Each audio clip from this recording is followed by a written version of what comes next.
باقر علیہ السلام اپنے فرزند سے فرماتے ہیں، یا بنیا، اللہ نے ہمیں فنا ہونے کے لیے بنایا ہے، باقی رہنے کے لیے نہیں، اور پروردگار عالم نے ہمیں آخرت کے لیے بنایا ہے اور دنیا کے لیے نہیں۔ بسم اللہ الرحمن الرحیم۔ عزیز ناظرین السلام علیکم، آپ تمام کا استقبال ہے program journey to the hereafter میں۔ Let's turn to Allah before we return to Allah. Viewers, ہم ہماری دنیا میں کچھ اس قدر کھو جاتے ہیں کہ ہمیں اس بات کا احساس ہی نہیں ہوتا کہ یہ جو دنیا ہے یہ فانی ہے، یہ ختم ہو جائے گی اور پھر ہمیں ہمارے پروردگار کے سامنے کھڑا کیا جائے گا۔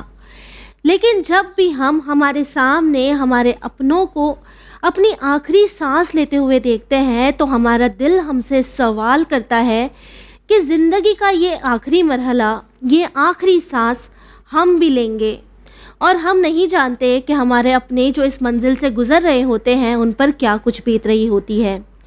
انہی سٹیجز پر ہم نظر ڈالیں گے ہماری اس سیریز میں، لیکن آئیے سب سے پہلے استقبال کرتے ہیں عالی جناب مولانا علی عباس خان صاحب قبلہ کا۔ السلام علیکم۔ وعلیکم السلام ورحمۃ اللہ وبرکاتہ۔ مولانا صاحب، سب سے پہلے آپ سے یہ جاننا چاہیں گے، آپ نے بہت ہی بہترین طور پر لاسٹ ایپیسوڈ میں ہمیں بتایا تھا کہ کس طرح موت کے 12 مرحلے ہوتے ہیں، 12 سٹیجز ہیں، جس میں سے سب سے پہلا سٹیج ہے سکرات کا۔ تو اگر ہم سکرات کی بات کریں تو یہ سٹیج کیا ہے، اور ساتھ ہی اسلام یا قرآن میں اس سٹیج کے بارے میں کیا کہا جاتا ہے؟ اعوذ باللہ من الشیطان الرجیم، بسم اللہ الرحمن الرحیم، الحمد للہ رب العالمین، وصلی اللہ علی محمد واہل بیتہ الاطیبین الاطہرین، واللعنۃ الدائمۃ علی اعدائہم اجمعین، اللہم عجل لولیک الفرج۔ جیسا کہ آپ نے بھی ذکر کیا اور انشاءاللہ ہمارے ناظرین کو بھی یاد ہوگا، علماء نے اس دنیا کی اینڈنگ اور آخرت کی شروعات اور آخرت میں قیامت اور صراط مستقیم تک کے مختلف اسٹیجز بتائے ہیں، اور جہاں سے بات شروع ہوتی ہے اس کو کہتے ہیں حالت نزع۔ نزع یعنی کسی چیز کا کسی چیز سے جدا ہونا، کیونکہ روح جسم سے جدا ہو رہی ہوتی ہے، اس کو کہتے ہیں حالت نزع، یا اس کو کہا جاتا ہے سکرات موت۔ سکرات موت یعنی موت کی حالت طاری ہو رہی ہے، اب یہ وہ اسٹیج ہے کہ روح نکل رہی ہے بدن سے، یا اس کو کہا جاتا ہے بعض روایات میں اور کافی روایات میں یہ ورڈ استعمال ہوا ہے، حالت احتضار۔ حالت احتضار یعنی حاضر ہونا۔ جی، اب کیوں اس کو حالت احتضار کہا گیا ہے؟ علماء نے 2-3 اس کی وجہ بتائی ہیں۔ بعض کا ماننا یہ ہے اس لیے اس کو حالت احتضار کہتے ہیں کیونکہ ملائکہ اس وقت حاضر ہوتے ہیں۔ اوکے، احتضار کا معنی ہوتا ہے حاضر ہونا۔ جی، بعض کا ماننا ہے کیونکہ اہل بیت علیہم الصلوۃ والسلام یا خصوصاً مولا کائنات علیہ الصلوۃ والسلام حاضر ہوتے ہیں اس وقت، تو اس کو حالت احتضار کہتے ہیں۔ تو بہرحال یہ وہ اسٹیج ہے کہ اب روح جو ہے وہ انسان کے جسم سے نکل رہی ہے۔ روایات میں 2 طریقے بتائے گئے ہیں روح کے نکلنے کے۔ اوکے، بعض روایات میں تعبیر ہے روح اس طرح سے نکلتی ہے جیسے پھول سے خوشبو کا چلا جانا۔ جی، پھول میں سے اگر خوشبو چلی جائے تو کسی کو کیا پتہ چلے گا؟ جی، پھول ویسے ہی دکھائی دیتا ہے۔ لیکن بعض روایات میں کہا گیا ہے کہ موت کا روح کا جسم سے نکلنا، جسے ہم موت کہتے ہیں، یہ ایسے ہے جیسے ریشم کے کپڑے کو کسی کانٹے دار درخت پر ڈال کر کھینچ لیا جائے، جو تکلیف دے، جو تکلیف ہوتی ہے۔ البتہ اس کی وضاحت یہ ہے جو علماء نے فرمائی ہے، یہ ڈیپینڈ کرتا ہے انسان کے اعمال کے اوپر۔ اچھا، یہ ڈیپینڈ کرتا ہے انسان کے اعمال کے اوپر۔ قرآن نے بھی اس کا ذکر کیا ہے سورہ مبارک واقعہ میں، فلولا اذا بلغت الحلقوم، کہ جب موت انسان کے حلقوم تک کے آ کے پہنچ جاتی ہے، وانتم حینئذ تنظرون، اور تم اس وقت اس انسان کو کیا کر رہے ہوتے ہو؟ دیکھ رہے ہوتے ہو۔ تو یہ جو آیت ہے یہ اسی اسٹیج کو آ کے بیان کر رہی ہے، حالت احتضار کو یا حالت نزع کو یا حالت سکرات موت کو۔ تو یہ ایک اسٹیج ہے کہ جہاں سے البتہ بعض روایات میں ملا ہے، روایت ہے جناب ابو بصیر سے، امام جعفر صادق علیہ الصلوۃ والسلام سے، وہ روایت فرماتے ہیں کہ مومن جب حالت احتضار میں ہوتا ہے تو اسی وقت وہ بہشت میں اپنا مقام دیکھ رہا ہوتا ہے۔ اوکے، تو وہ آ کے ملائکہ سے کہتا ہے کہ مجھے واپس پلٹاؤ، اور دنیا میں مجھے واپس جی۔ پلٹاؤ. کیوں؟ تاکہ میں دنیا والوں کو بتاؤں کہ میں جو کہتا تھا وہ صحیح تھا. جی آپ دیکھیں کیوں؟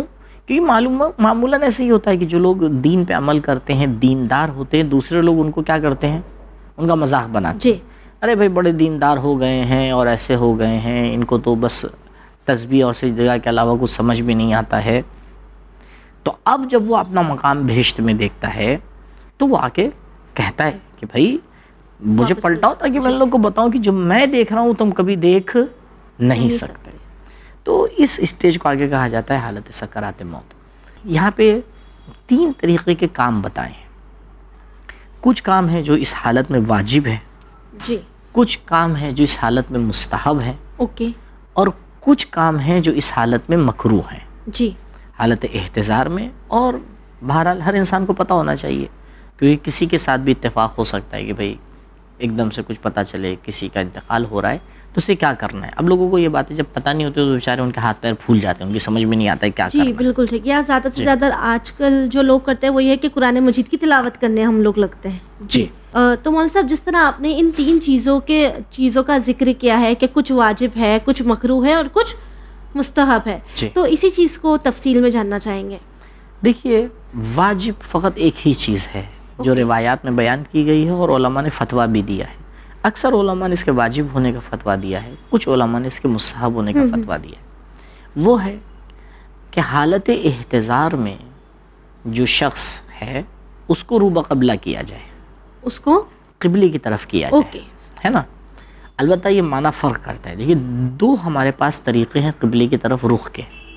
یعنی جب کہتے ہیں قبلے کی طرف رخ ہونا چاہیے، اس کے 2 الگ الگ معنی ہیں. جی یہاں پر معنی الگ ہے جب میت کو قبر میں لٹایا جاتا ہے اور کہا جاتا ہے کہ اس کو روبہ قبلہ کرو، وہاں پہ معنی الگ ہے. اچھا دونوں کا معنی تو الگ ہے. دونوں کس طرح سے ہیں؟ جی حالت احتضار میں اگر انسان کو خود احساس ہو گیا جی کہ بھائی نہیں اب میرا آخری وقت ہے اور میں مثال کے طور پر روح میرے جسم سے نکلنے والی ہے، تو بعض علماء کا ماننا ہے کہ وہ خود ایسے لیٹ جائے، روبہ قبلہ لیٹ جائے.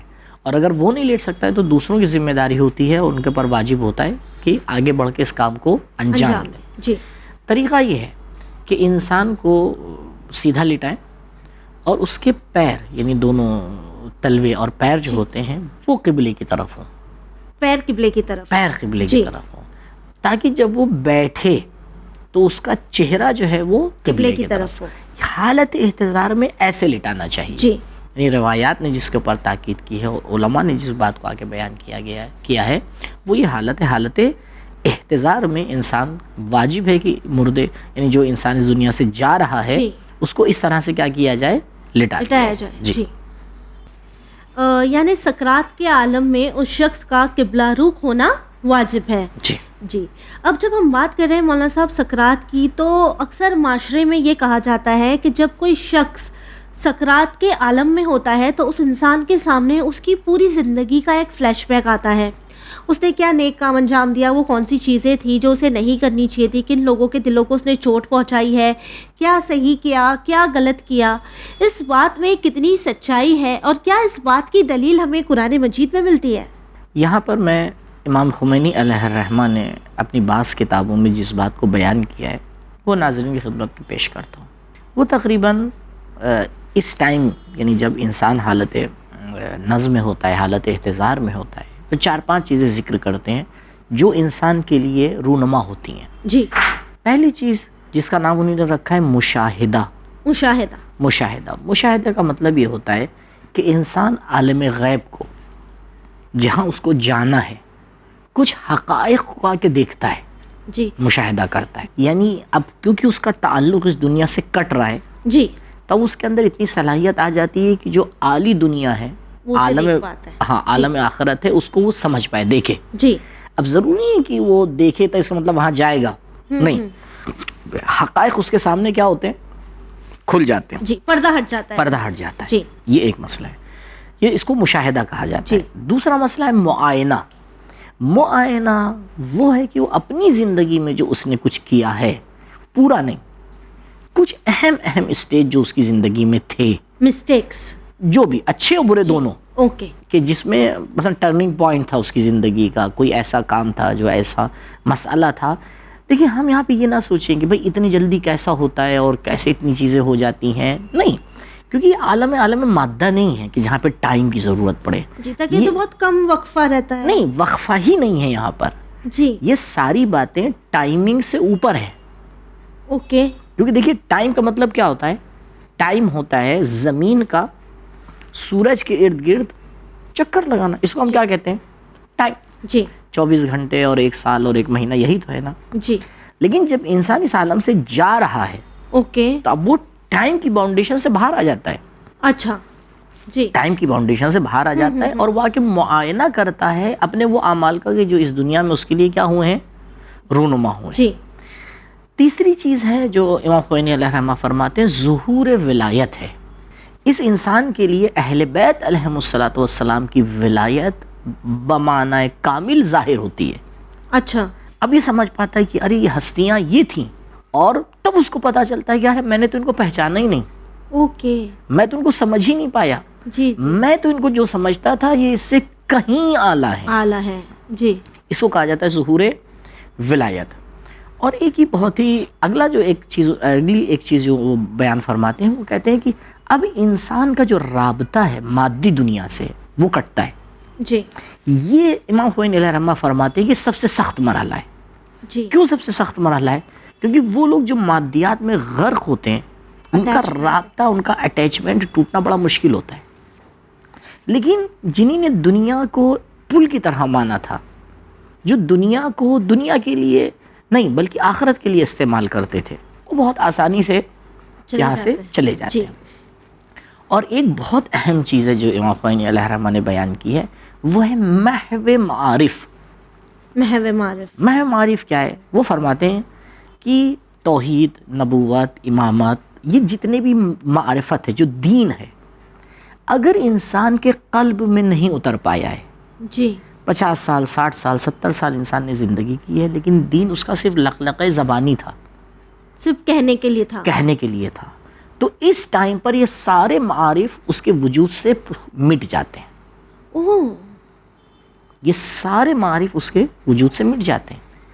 وہ وہی معرفت لے کے جاتا ہے جو معرفت اس کی روح کا حصہ بن چکی ہو. یعنی ہم اکثر دنیا میں دیکھتے ہیں کہ کافی لوگ ہوتے ہیں جو بہت نماز روزہ کرتے ہیں، بہت مجلسیں کرتے ہیں، بہت زیارتوں پہ جاتے ہیں، لیکن اگر یہ سب دل سے نہیں ہے، دکھاوا ہے یا لوگوں کو پلیز کرنے کے، تو یہ سب ان کے دلوں سے ہٹ جائے گا. بالکل ہٹ جائے گا. اس کو محو معارف، اور یہ روایات میں بھی آیا ہے اور اس کی طرف تاکید بھی کی گئی ہے کہ انسان خیال رکھے کہ اس کو جو دین سیکھنا ہے ظاہری طور پر نہیں بلکہ اس کو اپنے قلب میں اتارنا ہے، اس پہ یقین کرنا ہے، اس کے اوپر بھروسہ کرنا ہے.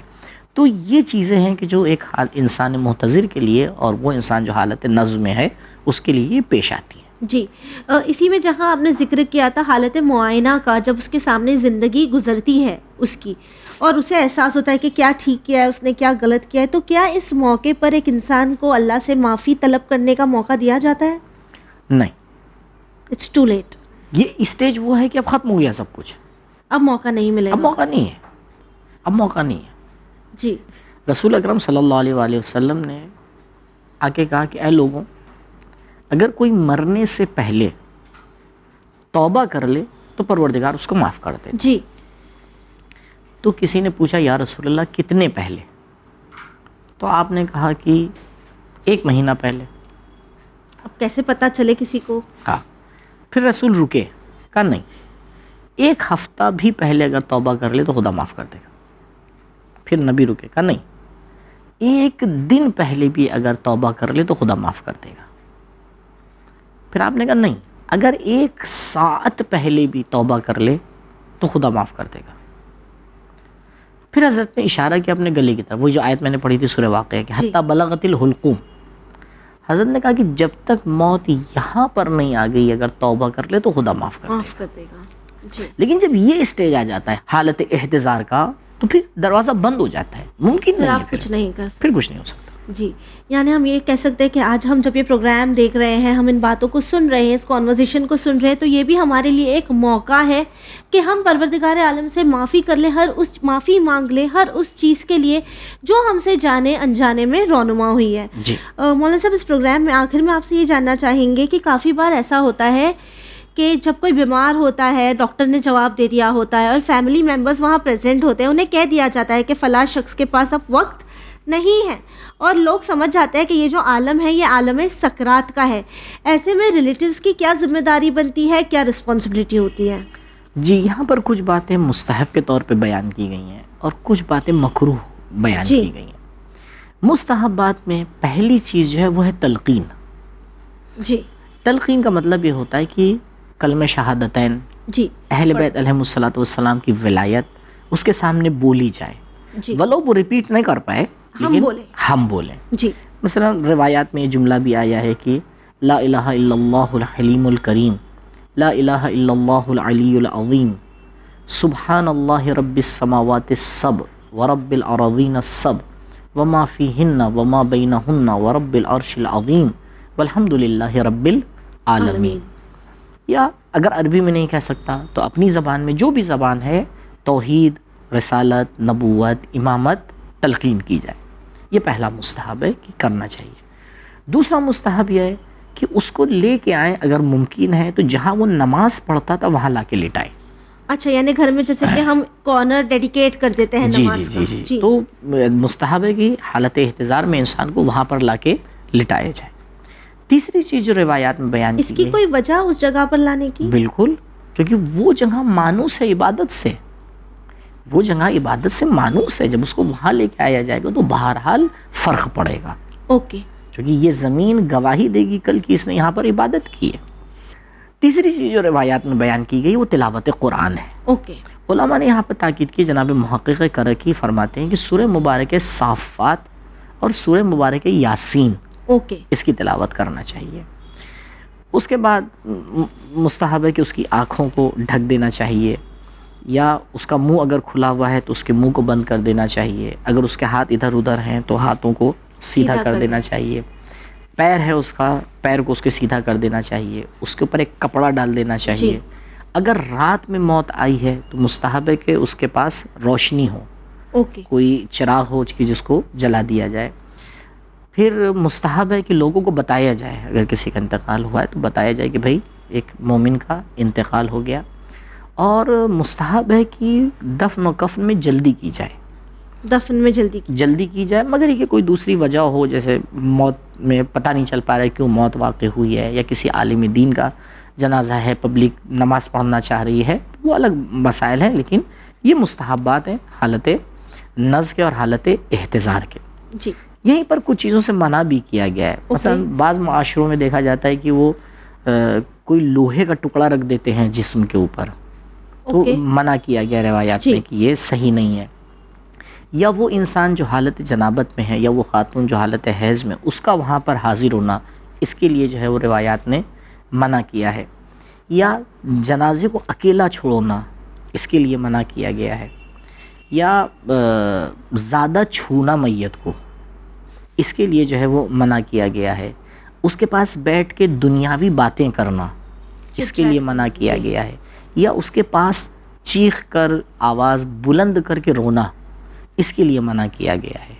تو یہ چند چیزیں جو مکروہ ہیں، جی مکروہ ہیں، اور بہرحال اس سے منع کیا گیا ہے. اگر انسان اس سے اپنے آپ کو روکے تو بہتر ہے. ویورز، آخر میں بس آپ سے یہی کہنا چاہیں گے کہ ہمارے programme journey to the hereafter میں آج ہم نے ذکر کیا ہے وہ پہلی سٹیج کا، یعنی سکرات الموت کا. اور ہم نے دیکھا کہ خدا نخواستہ اگر ہمارے گھر میں ایسا کچھ واقع ہوتا ہے کہ ہم دیکھتے ہیں ہمارا کوئی اپنا اس حالت میں ہے، تو ہمیں کیا کرنا چاہیے اور کون سی چیزوں کو اوائڈ کرنا چاہیے.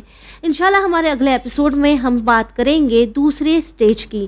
تب تک کے لیے ہمیں دیجیے اجازت، پر بنے رہیے چینل ون کے ساتھ. پیغام انسانیت. شکریہ.